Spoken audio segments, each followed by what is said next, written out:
गोटे परिवार प्रतिष्ठा थी आज आम क्षेत्र परिवार तरफ ट्राफिक सचेतन कार्यक्रम रखा डीसीएल एकेडमी ट्राफिक छक ट्राफिक सचेतन मुख्य कारण बर्तमान प्रत्येक घरे 3-4 अधिक प्रत्येक पिला गाड़ी कितु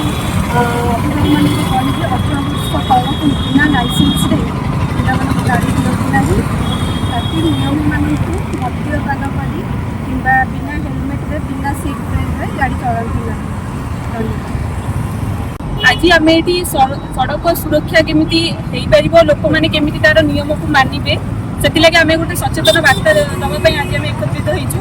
मु अनुरोध करी समस्त गाड़ी चालक मान जो मैंने 4 व्हीलर चलाते कि 2 व्हीलर चलाते आपण मैंने निजे आगे सेफ्टी सहकार गाड़ी चलाते गाड़ी के हेलमेट पिंधु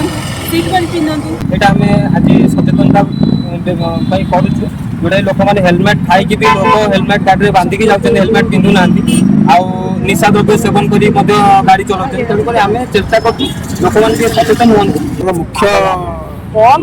हूँ मोबाइल आउ निशा द्रव्य निशा खाई गाड़ी चलवा मोबाइल कथा गाड़ी चलवा द्वारा बहुत दुर्घटना घटुची तेणु आम गोटे छोटिया प्रयास लोक मान सचेतन करेंगे सुरक्षित भाव में गाड़ी चलेंगे और दुर्घटना निवृत्त ना